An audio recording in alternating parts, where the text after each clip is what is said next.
Сәлеметсіздер ме? Қазір менің алдымда компанияның көшбасшылары Гүлбану ханым мен Бота ханым отыр. Сіздер қазір Dandelion компаниясында жұмыс жасап жатсыздар. Компания жайлы не айта аласыздар? Про компанию, да, рассказать? Да. Енді ренжімесеңіздер, менде екі тілі, орысшада, қазақшада араласып кетеді. Ал енді компания жайлы не айтамыз? Қазір міне нарыққа өте керемет күшті компания шықты.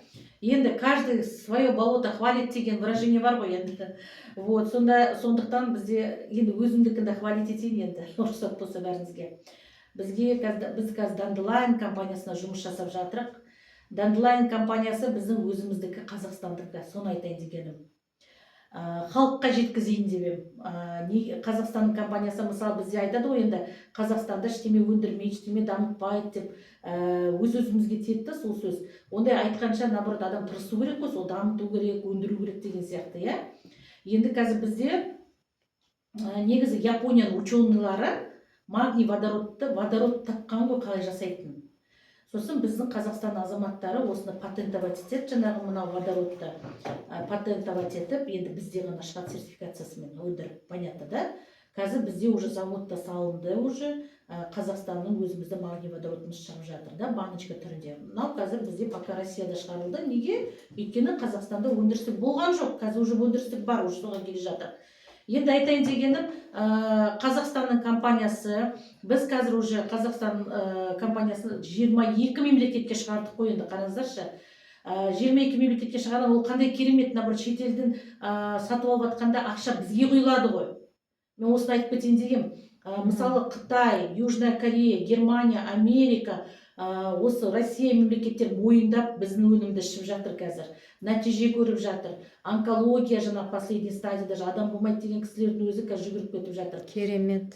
Сахардың өзі, мысалы, сахар, даже вот сахарды, вот келіңіздерші, 2-3 күнде түсірем, даже 1 күнде түседі, потому что уже результаттар көп ондай. Сахар, давление вообще мы пробовали, енді айтпай қойын ол кісінің атын. 180 болып тұрғанда ішкенеге сразу 135-ке түсті. Сразу болғанда резко түсіп кеткен жоқ. Поэтапно түсірдік. Алдына дәрілерді ішіп түспей атқан, сосын енді мен как скорый помощь өзім сумкамды аламда жетіп барам, жаңағы давлениесін түсіруге, сахарын түсіруге, уже сондайға үйрендік. Мен айтайын деген, қараңыздаршы, қазір өте көп компаниялар Қазақстанға кіріп жатыр, әр шетелдің компаниялары. Қазір Қытайдың да кіріп жатыр, жаңағы аттарын айтпай қойшы, өздері білет, шетелдік екенін білет. И біздің қазақстандықтар соған бәленбай ақшаны шетелге шығарып жатыр ғой, миллиардтап, былай қарасаң. Жүрегін ауырады. Мен кейде айтам, ана ер адамдар сондай компания, намысың қайда деп айтам кейде. Намысын қайда? Наоборот, біздің Қазақстан компаниясы шетелге шығарып, наоборот, дамытып, сояқтың ақшасын бізге кіргізу керек қой. НДС осяқтан төленеді, доход осяқтан төленеді, тағы да өзіміздің налог общий жаңа установленный қауысық ол осяқтан төленіп жатыр. Осындай керемет емес па? Өзімізде уже завод салынып жатыр. Мысалы, кеше даже бір компанияларда дыш жуатын, кір жуатындар сатылып жатыр ғой. Бар ғой енді компаниялар, шетелдің, иә, тоже аттарын айтпай қойын. Мысалы, бір кісі айтады, сол жерден алып, жұртқа сатып жоқ. Я говорю, айналайын, говорю, бізде Қазақстанда анау бір таза деген бар ғой. Сетевой компания емес, таза өнім деген магазиндер сатылады. Неге солардың производствосын көтермеуге? Неге солардың, наоборот, солардікін алып пайдаланбауға? Наоборот, солардың пайдаланса, олардың өндірістері көбейеді, рабочий места көбейеді, сыртқа, жаңа нарыққа шығады, валовый продукт шетелге болады, понимаете? Сондықтан уже экономика жағынан ақша бізге кіреді ғой Қазақстанға. Неге соны істемеске? Өте дұрыс. Намысым жоқ деп кейде айтып жүрем, прям, знаете, вот өзіміздің компаниясы. Мен неге кірмей жүрдім, істемей жүрдім компанияларда, потому что бәрі шетелдікі болып жатты. Қазір Қазақстандікі дегесіне уже кірістім. И тем более не просто Қазақстандікі. Япония шығарып берді, рахмет. Да, ученыйлары бар. Ояқта финансирование бөлінеді екен сондай салаға. Сондай жасайды екен, изучайте деді екен, обследование жасайды екен. Сосын шығарған ең біздікі патенттелген екен, уже біздікі ғой, оны ешкім шығара алмайды уже. Сондықтан қазір Қазақстанда зауытында шығып, уже қанша адам ем алып жатыр. Бұл деген магний водород деген керемет нәрсе. Мына водород деген, негізі водород деген газ ғой, ұшып кетеді ол, иә, енді ол әңгімені Гүлбану ханымға береміз қазір, ол жақты мен түсіндірмей ақ қойын. Вот. Өте керемет, Бота ханым. Бұл сетевой маркетинг пе, әлде финансовый пирамида ма? Өте жақсы сұрақ, Жанна ханым. Мысалы бар ғой, енді көп адамдар айыра алмайды екен. Айыра алмайды. Енді олардың да кінәсі жоқ айыра алмағанға. Неге? Өйткені білім алмаған сол саладан, түсінесіздер да? Сетевой маркетинг, бұл сразу айтып қояйын, финансы пирамидаға қатысымыз жоқ. Финансы пирамида қазір өте не ғой, енді заңмен қолданылатын компаниялар ғой, финансы деген. Финансы пирамида деген сен ақша құясың оған. Оның өнімі де, условиясы да жоқ. Бірақ қазір көп финансы пирамидалар поумнели. Бір заттар шығарады да соған привязывать етеді, но потом былай еще жаңағы клубына деп ақша жинайды, тағы да бір месіне деп ақша жинап, қазір поумнели они.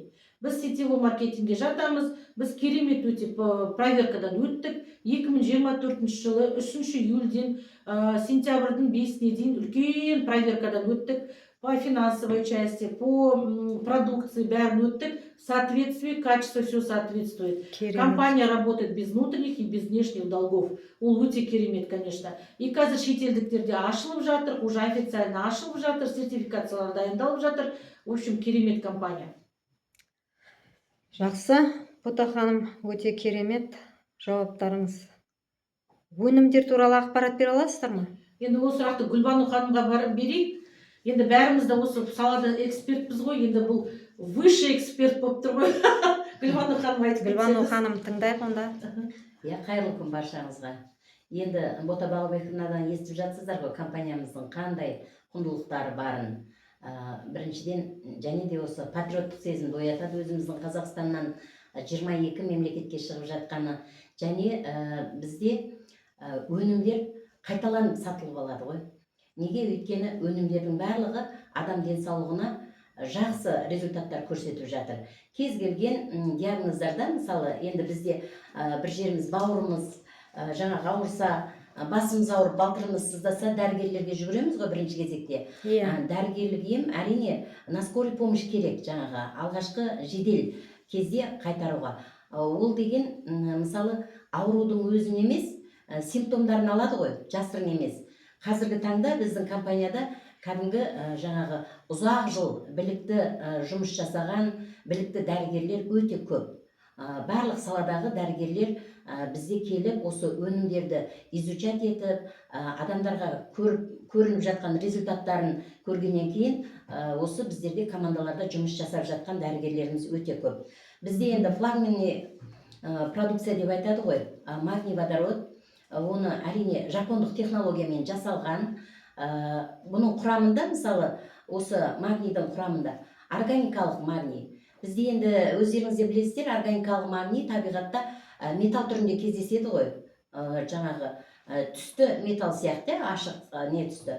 Соған қарасаңыздар, капсуланың ішінде де ұсақ майда қиыршықталған кәдімгі металл сияқты. Ол суда ерімейді, органикалық магний. Ол қай кезде ериді? Қышқылдық ортада. Мысалы, жеңіл тамақтанғаннан кейін 20 минуттан кейін бізде активный түрде асқазан сөлі бөлініп бастайды ғой, асқазан қышқылдығы. Тура осы кезде, егер біз магнийдің бір капсуласын ішетін болсақ, асқазан сөлімен реакцияға түсіп, өзінен молекулярный водород бөліп шығарады. Ағзаға да қажеті, әсіресе қазіргі синдром хронической усталости дейді ғой, созылмалы шаршау синдромы.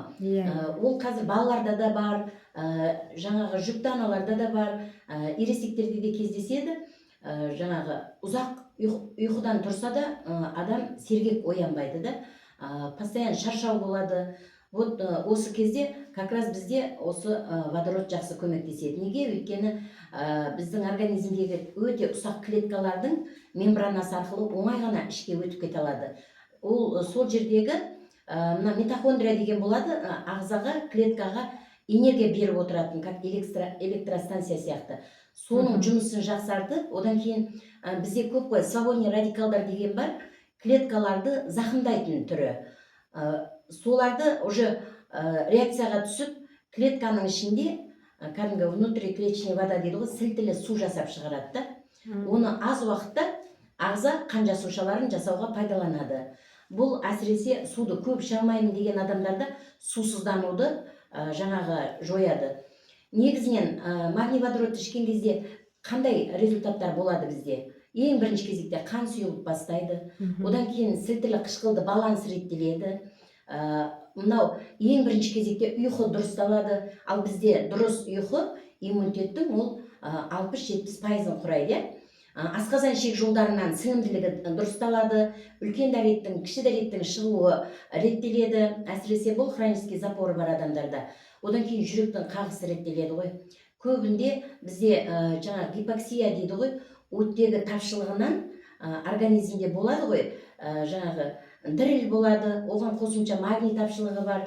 Көптеген жаңағы әр адамда әрқалай білінеді. Мысалы, біреуде есте сақтау қабілеті бұзылады, біреуде судорога ретінде беріледі, мысалы эпилепсиялық немесе тағы да түрлі жаңағы ұстамалар.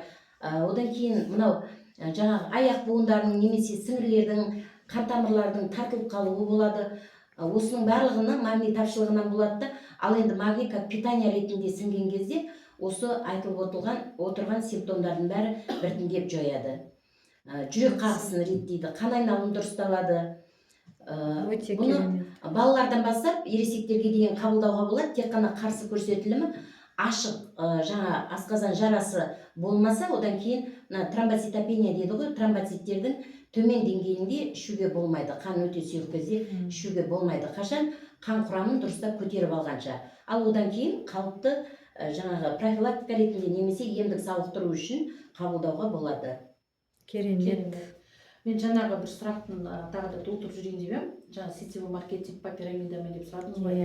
Енді пирамида емес деп сол жерде алып кеттім да, енді сетевой маркетинг дегенді мен түсіндіріп жүрейін. Көп кісілер түсінбейді оны. Мысалы, любой организацияны алайық, иә, мысалы басында директор тұрады. Директордан кейін зам тұрады да. То есть, получается, міне директор, одан замдар тұрады, зам по каким-то вопросам, зам по общим вопросам деген сияқты. Сосын мына жерде олардың кісілердің замдары тұрады да, сосын уже рабочий персонал тұрады.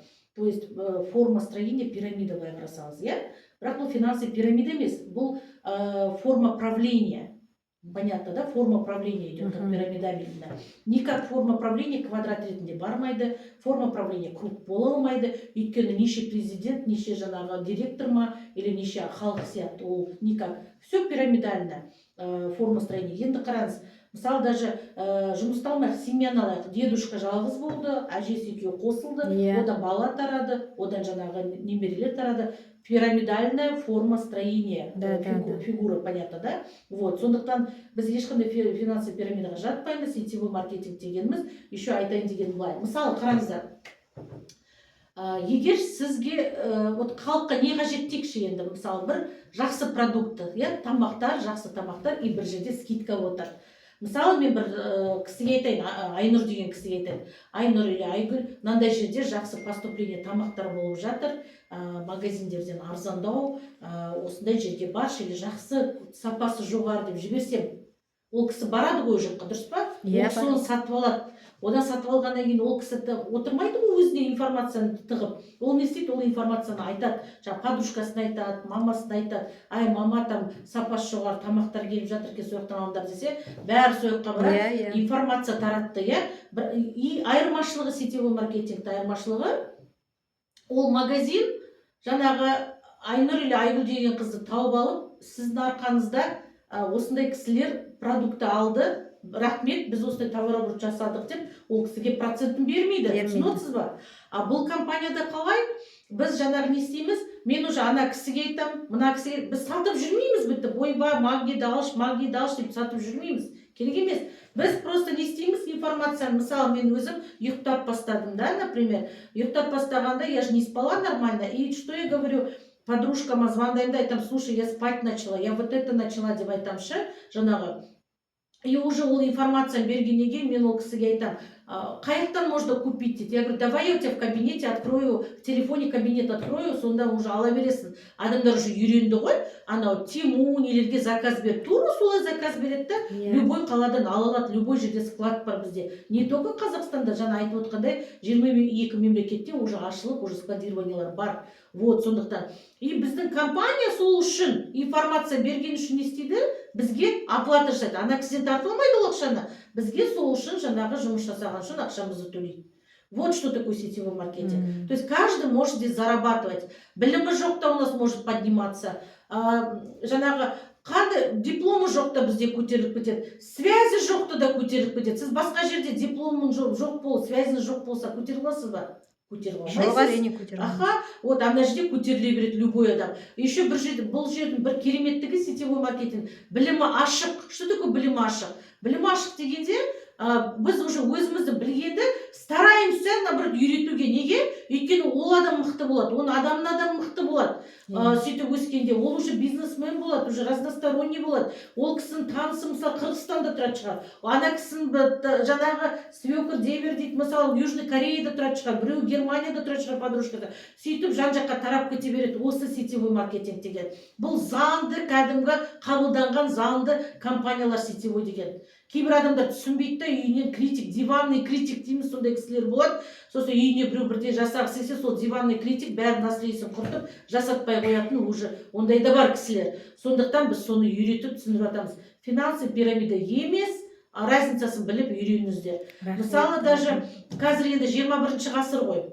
Дамыған ғасыр. Одан біздің Қазақстан деген енді бизнес страна ғой, уже былай қарасаңыз, да, бизнес страна. Почему бизнес страна? Потому что бүкіл жаңағы бәрі частный қазір. Бәрі частный. Мемлекетте қалған не ғана бар? Налоговая, полиция, больница, школа, и то не все. Понимаете? Да. Школы уже частные пошли, больницы уже частные пошли, уже много что частное. Все заводы, фабрики уже отдали, все компании отдали в руки. Уже мы коммерческая страна. И вот это коммерческий бизнес просто чуть-чуть по-другому работает. Люди вот это немножко, если бы разобрались люди, то было бы это круто. То мы бы сейчас мына компанияны бүкіл шетелге шығарып, қандай керемет күшті ақшада отыратын едік. И еще налогты құйылып жатыр. Бізде мысалы заңды 16% кәдімгі НДС төленіп отыр. Общий установленный кеше декларация ауыстық па 10% төлеп отырып кәдімгідей. Мысалы 2024 жылы Қазмұнайгазбен бірдей налог төледі біздің компания. Это о чем говорится? Это же большие налоги, это большие деньги. И это деньги куда уходят? Это пенсионеры получают, госбюджетники эти деньги получают, инвалиды получают. Понимаете, куда деньги уходят? Поэтому мы работаем наравне с разными компаниями. Это крутая компания. Поэтому вот осындай. Сосын жаңа айтып кеткендей, мына Гүлбану ханым өте керемет айтты, мына магний водород деген күшті жұмыс жасайды енді. Мысалы, бәріңіз перекись водородын қолдандыңыздар ма кезінде? Помните, что этот шөлге қазақшада кіріп кетеді? Она же гноится же, ой болады, да, іріңдейді. И біз жаңағы перекись водороданы құйғанда не істейді? Ана бүкіл боғын сыртқа алып шығады. Кешіріңіздер осы сөз айтып отқаныма. Кәдімгі страшно, ана бүкіл ішіне не бар? Бүкіл гной бәрін алып шығады. Ішіне кіріп кеткен инфекцияға дейін. Бұл тура солай жаңағы водород выделяется. Водород деген ұшып кететін зат қой. Сыртта ол стаканда құйсан, ол никак ұсталынбайды, ол жаңағы ол ұшып кетеді. Сондықтан ученыйлар қалай шығарған? Магний мат мына жерге түскеннен кейін 20 минуттан кейін әсер бергеннен кейін, неге 20 минуттан кейін әсер береді? Өйткені біз тамақ ішкеннен кейін желудь выделяется, желудочный сокқа барады да, желудочный сок же кислота выделяется. Сол кезде магний водород ішкенде сол капсуламен реакция береді да, водород выделять етеді. А водород ол ұшып кететін зат қой, жаңа өзім айтқан газ ол. Самый мелкий, тонкий, самый мелкий газ в таблице Менделеева номер 1 тұр. И сол газ қайда ұшады? Ішінде уже. Только бізге ұшады, біздің жаңа ағзамызға ұшады. Біздің клеткалардың ішін тазартқанда көрсеңіз ғой. Мен всегда айтамын, мына келді ма компанияға адам, алды ма? Иди анализы сдавай. Анализы сдавай, медосмотр пройти полностью. Аптека, поликлиника бар, тегін ол анализы. Қанды өткіз. Сосын 2 ай өткізбе қанды, 2 ай 3 айға дейін өткізбе. Неге? 2-3 ай әбден клеточное очищение. Мына Авелайн деген керемет продукт бар, бір жаңағы кишечное очищение. Очищение ана клетканы, қан тамырларын, бауырдың, бүкіл жердің песоктары түсіп, қандары түсіп кетіп жатқанда анализдерді сол курс біткеннен кейін барып тапсырғаннан кейін адам уже до и после көреді. Ондай бізде көп анализдер. Сондықтан соны ұмытпаңыздар.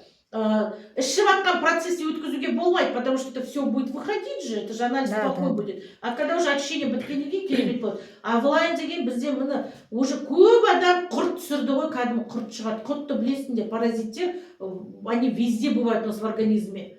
Кәдімге жақсы. Так, енді сізге берейін сөзі, да? Алжан, айтып жүріңіз. Гүлбану ханым жалғастырып жіберіңіз.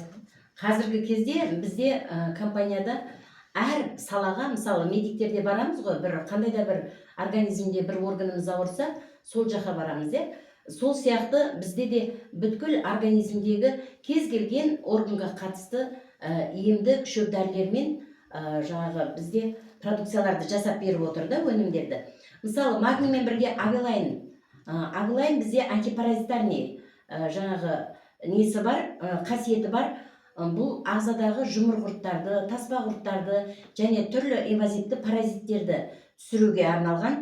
Құрамында 6 шөптесін өсімдік бар. Мысалы оның біреуі өзіміздегі эстрагон, мынау полин дейді ғой, жусан.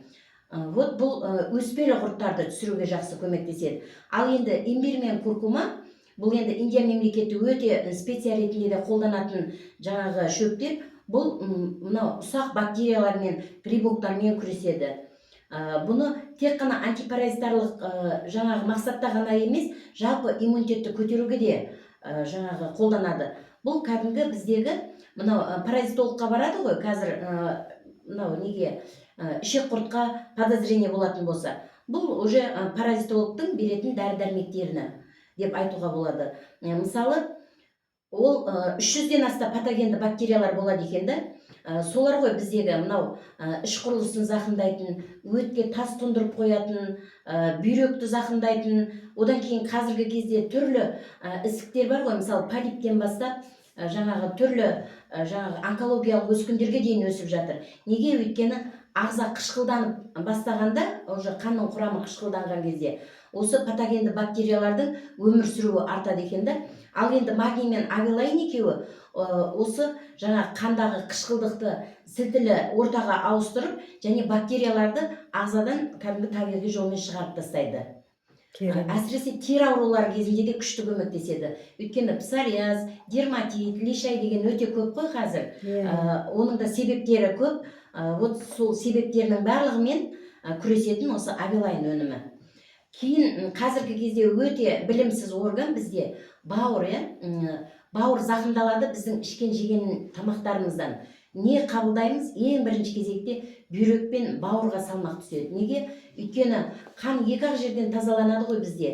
Біріншісі осы бауыр арқылы қан құрамындағы майлы қалдықтар, улы қалдықтар, одан кейін жаңағы холестерин, соның барлығын жаңағы майларды ыдыратып тазалайтын ол бауыр болғандықтан, гепалайнды как раз қазір бізде осы бауырдың қызметін жақсартуға, бауырдан өткіш қылының дұрыс бөлініп шығуына, және бауырдың клеткаларын алкогольный интоксикация, медикаментозный интоксикация, дәрі-дәрмектерден улану, және химиялық интоксикация, барлығында бауырды осы майлы қалдықтардан тазарту және оны қорғау үшін құрамында 3 түрлі жаңағы қоспамен гепалайн деген өнімді шығарып отыр.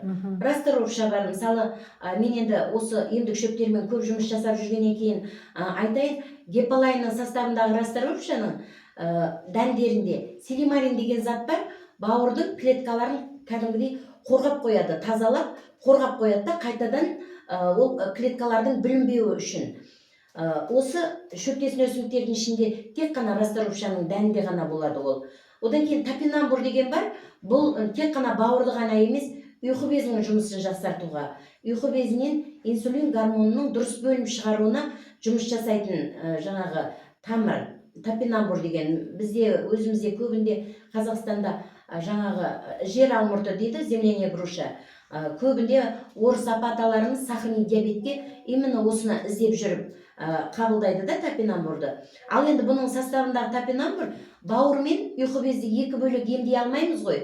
Екеуі бір-бірін жаңағы жұмысын толықтырып отыратын органдарда.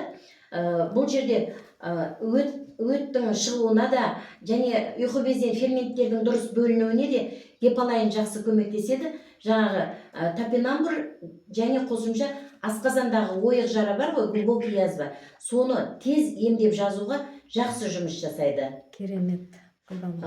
Бауырды көбінде білмей қалады да, мысалы бізде магнийді, авилайнды және осы гепалайнды ішіп өт тасынан тазарған адамдар қаншама результат бар. Бауыр циррозын қазір жазылмайтын аурулардың қатарына қосады ғой, бауырдың бершіктегі қатуы. және ол жаңағы диагноздарда да бізде жақсы результаттар бар. Ютубтан, тиктоктан жаңағы қарап көруге болады. Осы гепалайн как раз бауыр ауруларында жақсы көмектеседі. Сосын тағы бір бізде жастарға да мынау балалардан бастап қарияларға дейін қабылдау керекті өнімдердің бірі, мысалы невропатологтардың ұсынатын дәрі-дәрмектердің орнын басады деп айтуға болады, Хэппилайн. Хэппилайн өнімінің құрамында да 5 түрлі жаңағы мықты жаңағы қоспалар бар. Оның бірі гинкобилова, да? Ол гинкобилова бізде негізінен жекелейді мына мидың қан айналымын жақсартуға, миды кислородпен қамтамасыз етуге жақсы жұмыс жасайды. Мынау жылы суды көбірек ішіп отыру керек хэппилайн ішкен адамдарда. Ал енді хэппилайнның құрамындағы валерианка бар және пустырник деген бар. Бұл қатты агрессия кезінде, мынау әсіресе жаңағы невроз кезінде тыныштандыру үшін, мидың жүйке жүйесін тыныштандыру үшін өте қатты көмегі бар. Хэппилайнды жалпы кімдерге ұсынамыз? Бұларды мектеп жасынан бастап, мынау ой еңбегімен айналысатын адамдарда, мынау сабақ жүктемелері көп болған кезде, әсіресе емтихан тапсыратын балаларға беру керек. Неге десеңіздер, мидың зейінін тұрақтандырады, әрі есте сақтау қабілетін жақсартады. Сосын көздің көру қабілетін де жақсартады. Неге? Көздің жіңішке қантамырлары бар ғой, капиллярлары. Соларды жаңа қан ұйықтары, тромбтардан тазартып, қан айналымын жақсартуға осы хэппилайн өнімінің атқаратын қызметі өте жақсы. Бұны ұсынамыз көбінде. Кім бастан травма алып қалды, көп жыл алдын жаңағы травма алып қалса да, последствия черепно-мозговой травма дейді ғой. Вот сол адамдарда қабылдауға болады. Одан кейін қазір көп қой, мынау жаңағы амнезия, қысқа мерзімді және ұзақ мерзімді дейді. Еске түсіре алмау. Сосын деменция, бұл уже кейбір адамдарда бар, өзінің атын өзі білмейді. Әсіресе стресске бейім ересек адамдарда өте көп кездесіп жатыр қазір. Альцгеймер ауру, Паркинсон ауру, кәдімгі қолдың қалтылдағы ауру. Бізде енді Паркинсонмен жоқ, ауыратын бізде жоқ дейді. Бірақ оның егер симптомдарын ерте бастан анықтайтын болса, бұл кәдімгі бар ғой, қолдарын жаңағы бір информация тыңдағанда немесе жай отырғанда үздіксіз қимылдататын, немесе мойнын қайырып қалатұғын, или аяғын үздіксіз селкілдетіп отыратындар бар. Бұның өзі де осы Паркинсонның ерте кезеңі деп айтуға болады. Бірақ көбісі мән бермейді. Вот сол үшін осы айтылған күрделі аурулардың алдын алу үшін және жалпы миға мынау қорек беру үшін, қан айналымын жақсарту үшін хэппилайнды ұсынамыз. Қазіргі кезде хэппилайннан бізде ЗПР, ЗРР деген, одан кейін аутоиммуни болезнь бар, балалардағы өте көп кездесіп жатқан. Содан магний водородпен осы хэппилайн екеуінен өте күшті результаттар бар. Кәдімгі 30-45 күн қабылдағанда уже сөйлеудің нақтылануы, одан кейін мынау зейіні тұрақталып, бұрын атын шақырғанда қарамайтын балалардың уже жаңағы жақсы результат көрсетіп жатқан результаттары өте көп. Мен әжеге қосып жүрейінші, Өте жақсы. Мысалы, кейбір кісілер мынандай сұрақ қояды да, дейді, неге бұны бізде врачтар ұсынбайды деген сұрақ бар. Біз поликлиникаға барамыз, неге бұны ұсынбайды, егер бір көмектесетін болса. Сразу айтып қояйын, айналайын халқым, уже көздерін ашық қой 21 ғасыр. Врачтар протоколмен жұмыс жасайды. Үстінде қандай бұйрық береді протоколмен, қандай дәрі беру керек, бітті, сонымен ғана жұмыс жасайды. Егер врач мынандай ұсынса, біліп отыр ғой көмектесетін, врачты көбісі ішіп жатыр, тығып ішіп жатыр. Но рекомендация бере алмайды, өйткені лицензиясын тартып алып, врачтықтан қуып жүреді, бітті. Сразу айтып қояйын. Сосын мысалы кеше бір кісі де айтып отыр, білмеймін, көремін, врачынан сұраймын. Мен айттым, врачтың жауабын қазір айтып беремін сізге дедім. Ішпе деп айтады, неге? Ой, өйткені ертең жұмыстан шығарып жүреді, бітті. Ертең бір жерім ауырды деп жай жалоба жасасаңыз соттап жіберуі мүмкін дедім ол кісілерді. А бұл кәдімгі кедергі келмейді денсаулыққа, наоборот, плюсы несет. Понимаете, да? Жақсы, Бота ханым, енді тағы бір сұрақ туындап тұр. Бұл өнімдерді жаңағы ішкен кезде қандай немен ішеді, дозасы? Дозасы әркімдікі әрқалай, оны қазір айтпай-ақ қояйық. Почему? Потому что біреулерде начальный стадия заболевания бар, біреунікі хронически ауысып кеткен заболевания бар, біреунікі срочно надо там вот воздействовать дегендер бар. Ол сондықтан ол қанша уақыт ішесің, қанша не ішесің, ондай несі жоқ жаңағы конкретно. Әр адамға индивидуально ішіледі. Негізі бірінші очищениеден жібереміз. магний водород плюс агулайн это мощное очищение. Жаңағы енді врачтарға қайтып келгенде сондықтан сөйтіп айтады ол кісілер. Кеше енді бір кісі айтады да, мен врачыма сұрақ көрейін деп, жаңағы сізден сұрақ қойып қойдыңыз да, мен врачыма сұрақ көрейін дегенде, мен сразу айттым, жауабыңызды айтып берейін қазір. Жоқ деп айтады. Енді мен айттым, сіз қанша жыл болды ауырып жүргеніңізге сахарный диабетпен? Ой, көп болды, 20 жыл болды. Мен айттым, сіз 20 жыл бойы поликлиникаға барып жүрсіз, 20 жыл бойы больницада жатып жүрсіз. Неге сахарный диабет емделмеді? Наоборот, не болып кетті? Инсулинозависимый, хронически ауысып, уже хуже болып кетті. Кейбіреу даже ампутация кетіп жатыр. Правильно?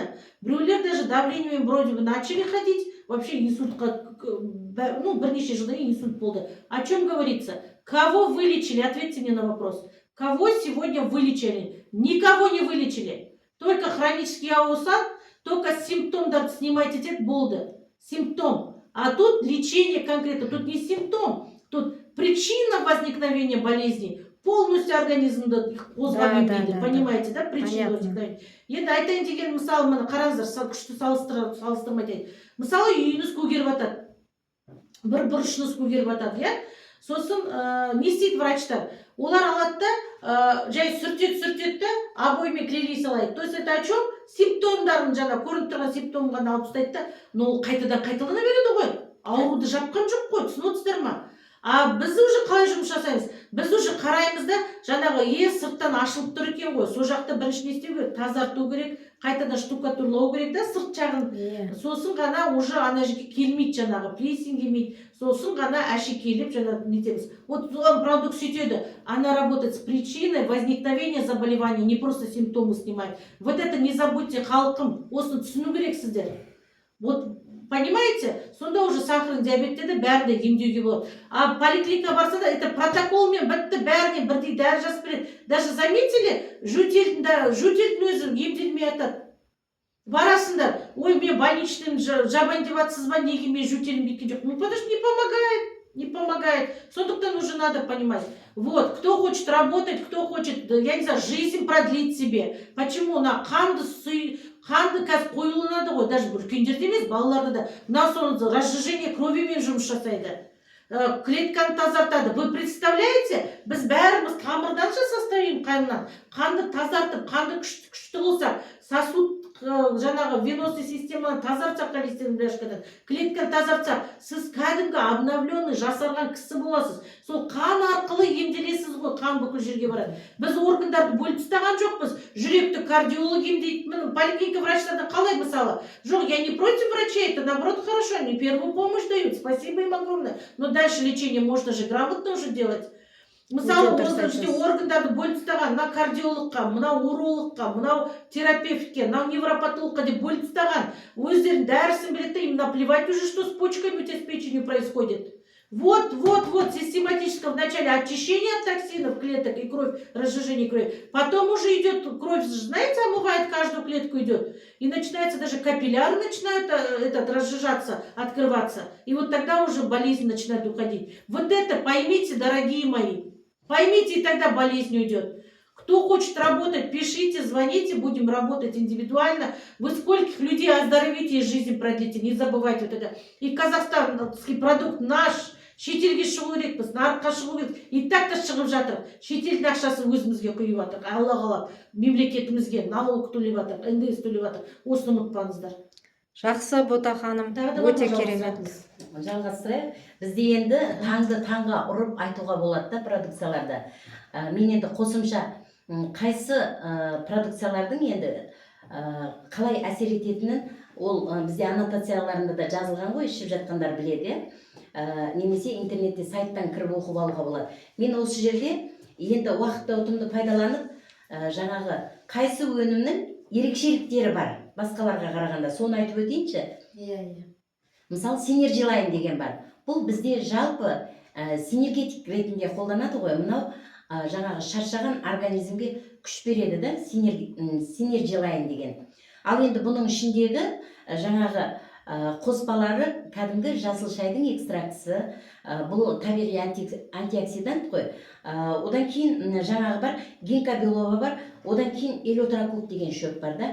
бұл мысалы бірінші кімдерге болмайды, не үшін ұсынбаймын менде енді мынау кеңес алуға келгенде синержелайнды мысалы мен жаңағы активный балаларға ұсынбаймын. Неге? Өйткені элеутерокок бұл жаңағы ағзада жұмыс жасаған кезде мына стимуляция жасайды да, жаңағы возбуждение дейді ғой, не ұйықтаған нәрселерді оятады.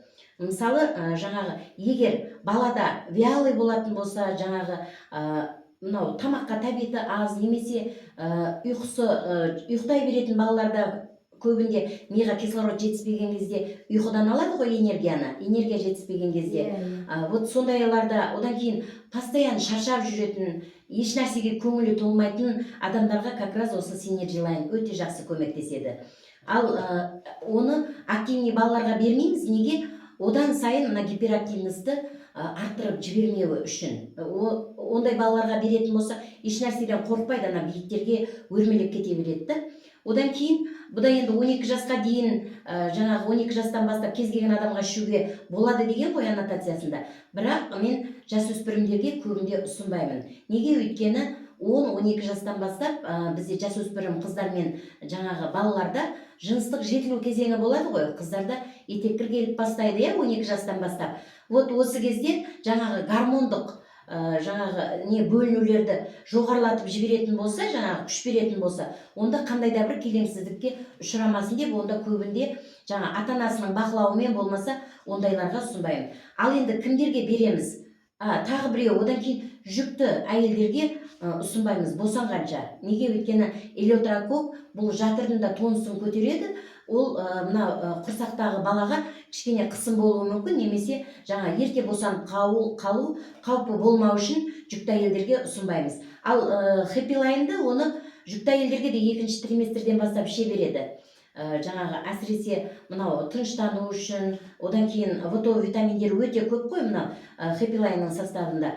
Жаңағы нерв жасушаларының жақсы мынау дамуы үшін құрсақтағы баланың да оны хэппилайнды береміз да, бірақ синержелайнды бермейміз. Ал енді бұны қазіргі кезде мен өзімнің тәжірибемде бар, магниймен бірге, одан кейін қандай да бір мынау жаңағы половой инфекциялары болса, сонда авилайнды қабылдайды, одан кейін синержелайнды ұсынамын да. Неге? Өйткені элеутерокок бұл жаңағы жизненный жаңағы дерево деп айтады да, өмір ағашы.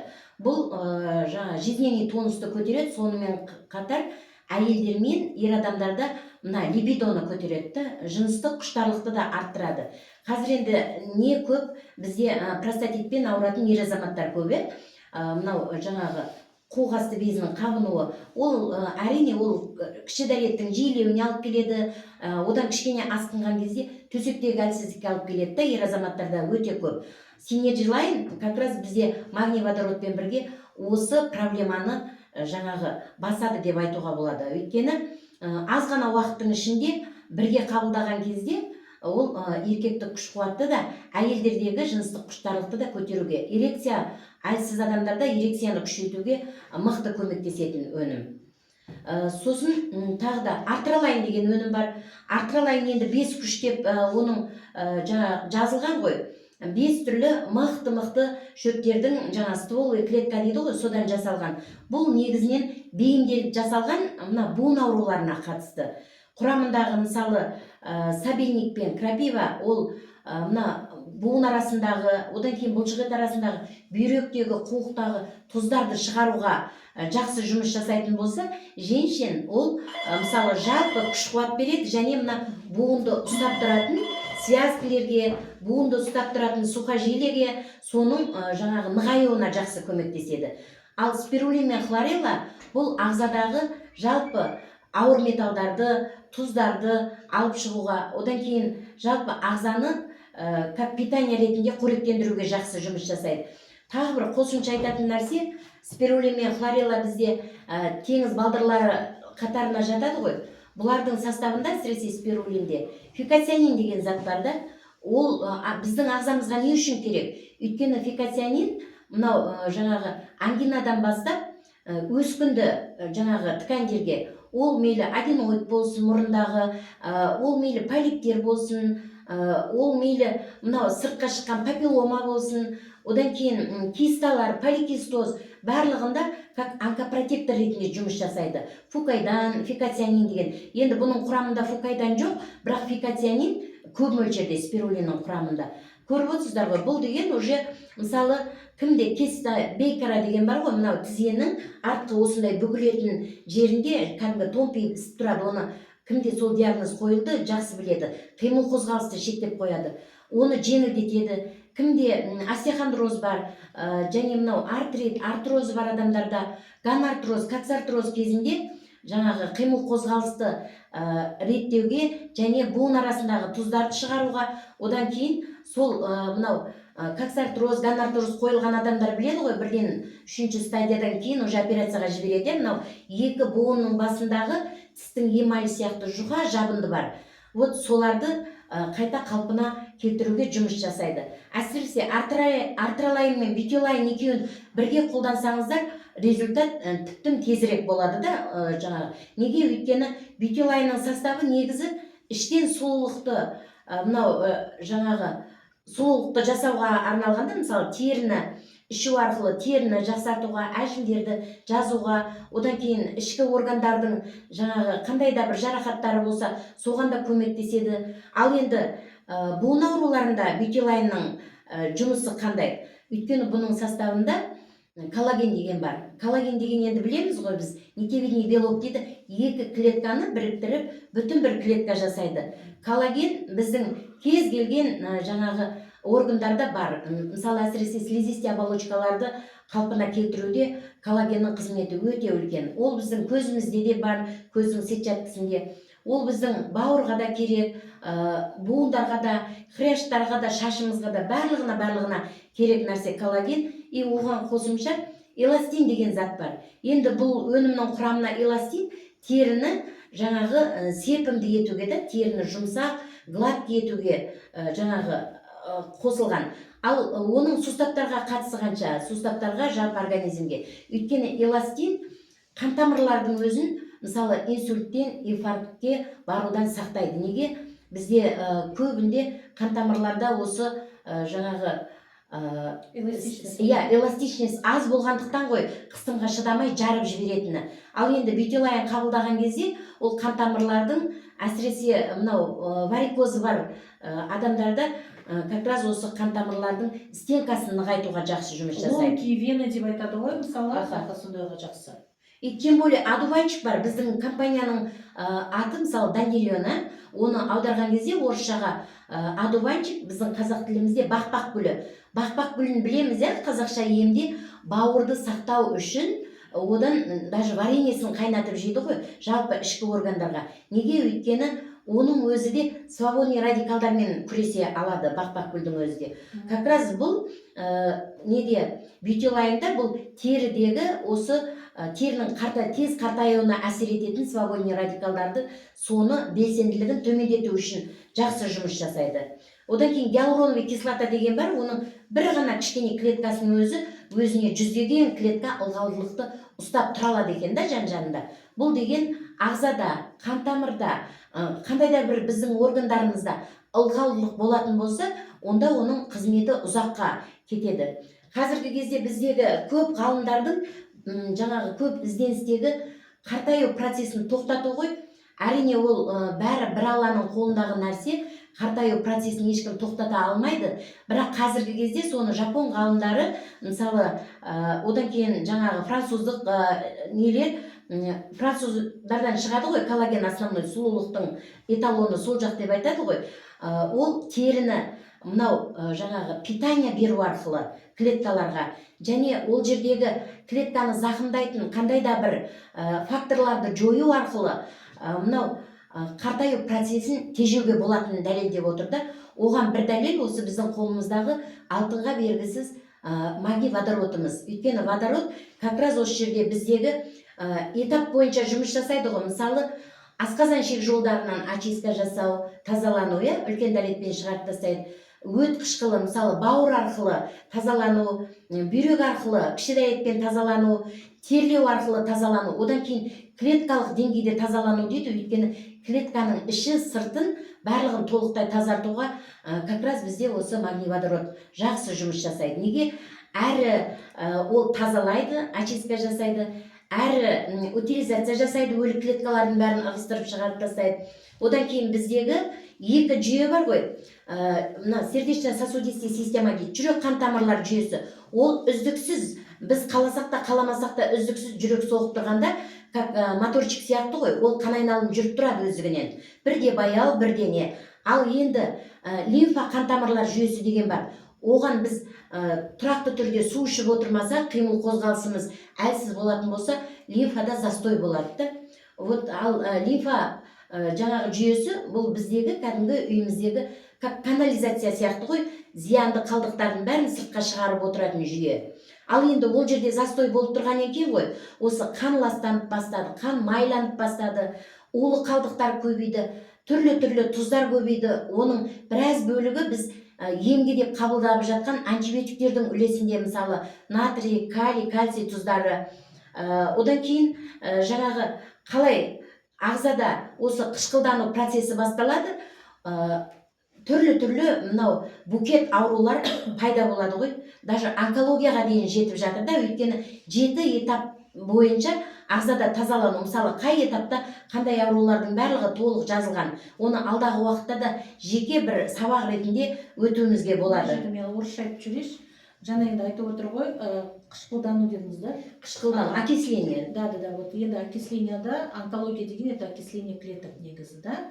Вот, и именно магний водород, он отщелачивает, представляете? Окисленные клетки отщелачивает, поэтому уже даже вот прям когда метастазы уже пошли, он быстро помогает вот это что делать, дегенерировать эти клетки. Бізде енді биохакинг продукциясы осыны ұмытпаңыздар. То есть она уже шөп емес, не емес, но она өзінің стволовой клеткасынан алынып жасалғандар. Это биохакинг, не забывайте, пожалуйста. Ал енді осымен қоштасайық. Мен тағы бір ғана айтып өтейін, айтпасам ішімде кетер, өйткені Давлаттың сөзі бар ғой, қолыңда жақсы өнім тұрғанда, оны айтпасаң өзіңе күнә дейді да енді. Ол мен жалпылама, мен өзім түсінігіммен айттым. Қараңыз, қазіргі кезде бізде компанияның өндірушілеріне де осы жаңағы өнімдерді бізге жасап берушілерге, болгариялық өндірушілерге, одан кейін украиндық, россиялық өндірушілерге аса зор ризашылығымды білдіремін. Неге? Өйткені кез келген өнімді медициналық препараттармен, кәдімгі дозасымен жаңағы байланыстырып қабылдай бересіз. Сізге ешқандай, мысалы бізде көп адамдар да айтады ғой, маған врач берген, осыны үздіксіз ішіп отыр деген қорқыныш болады да, оны тастасам. Жоқ, бастапқы кезде тастамайсыз, өйткені ағза оған бейімделіп қалды ғой. Сол арқылы, мысалы, сізде қандай жаңағы врачтың несі бар? Мысалы, травматологқа жіберді ма, міне артралайн тұр. Сізге гепатологқа жіберді ма, оның жаңағы емін жасайтын гепалайн тұр. Косметологқа жіберсе, бізде өте мықты водородный крем бар. Ал енді паразитологқа жіберді ма, сізде авилайн бар. Одан кейін иммунологқа жіберді ма, иммунолайн деген мықты өніміміз бар. Бұл мына ауруға қарсы тұратын жауынгер клеткалар дейміз ғой, мынау иммундық жүйенің клеткалары, хелперлер деген. Вот соны көбірек жасап шығаруға иммунолайнның составында маринга деген бар да, жақсы жұмыс жасайды. Одан кейін бізде педиатрға жіберді ма, бізде көп нелерге, балаларға қорқады ғой беруге. Ал енді кидслайнды бұл балаларға да, жүктаналарға да береміз. Неге? Өйткені кидслайнның составында баланың дамуына, жетілуіне, одан кейін умственный развитие дейді ғой, ақыл есінің жаңағы жоғарылауына, жалпы өсуіне жағдай жасайтын ең негізгі мынау жаңағы минералдар мен элементтер кидслайнның құрамында бар. Кәдімгі алдын ала өзіңіз кеңесіп аласыз да, сізге ұсынған адаммен барлығын шетінен қабылдай бересіз. Ал енді энергия жетпей жатыр ма? Оны энергия іздеген адамдарға синерджилайн, ал енді жаңағы виагралық әсер береді ғой, как энергетик сияқты виагралық әсер береді синерджилайн. Эпилепсиясы бар адамдарға бірақ қолдануға болмайды. Мужчины к нам. Иә. Иә, өйткені әрине үйдің отбасының тірегі ер азаматтар ғой. Жаңағы осы жерде де одан кейін осы жезқазған сапарында көп нәрсеге көзім жетті. Әсіресе мынау жаңағы кәсіпқой болезнь деп айтады ғой, мына профессиональный болезнь. Силикоз деген бар екен да, ол енді асқынып кеткен кезде жазылмайтын аурулардың қатарында. Өйткені кремний тұздары дейді, түрлі улы қалдықтар мына шахтада істейтіндерде өкпенің мына жұмсақ клеткаларын ауыр зақымдайды да. Ал енді біздің продукцияларымыз соны егер келетін болса, біз нақты қандай дозада ішетінін, қайсысын ішетінін түсіндіріп береміз. Ол өкпеден жаңағы зиянды қалдықтарды шығарып тастауға көмектеседі. Өкпенің бүлінген клеткаларын қайта қалпына келтіруіне көмектеседі. Енді силикоз қатты асқынып кеткен жағдайда әрине енді ол тек қана мына бақылауда өткізеді, бірақ алдын алып соны өкпені ол асқыну дәрежесіне жеткізбей сақтап қалуға сіздерде мүмкіншіліктер бар. Оған біздің компанияның клиникалық зерттеулерден толығымен өткен, қайсысын ашып қарамаңыз кабинетіңізде, мысалы артралайн ба, симбилайн ба, қайсысын қарасаңыз да клиникалық зерттеулерден өткен және сертификаттары барлығы кабинеттің ішінде тұр. Өзіңіз оқып, танысып, көріп отыруға мүмкіндіктер бар. Жақсы, зейін қойып тыңдағандарыңызға рахмет. Өнімдер өте керемет. Келіңіздер, қолданыңыздар, қабылдаңыздар. Айтайын дегенім, сіз қай қалада болсаңыз да, разница жоқ. Любой қаламен қазір онлайн бәрі дамыды ғой. Онлайн жұмыс жасай береміз. Онлайнда сіздерді жібереміз, жаңағы қолдарыңызда специальный чектарыңыз болады. Сонымен барып любой складтан ала бересіздер. Любой қалада, даже любой мемлекетте, Өзбекстан болсын, Қырғызстан болсын, Азербайджан болсын, Россия болсын, Турция болсын, Германия болсын, Южная Корея, Китай болсын, Америка болсын, Канада, осы 22 мемлекет, какие-то мемлекеттерді айтпай кетті бірінші. Өте керемет. Қытайға кірдік, енді мойындады біздің продукцияны, өйткені үлкен нәтиже алды. Сау болыңыздар. Бота ханым, Гүлбану ханым, рахмет сіздерге де. Өте жақсы сұхбат болды. Сіздерге де зор денсаулық тілейміз. Dandelion компаниясы дами берсін. Өнімдеріміз адамдарға денсаулықтарына пайдасын келтіре берсін. Біздің қазағымыздың дені сау болсын. Рахмет сіздерге.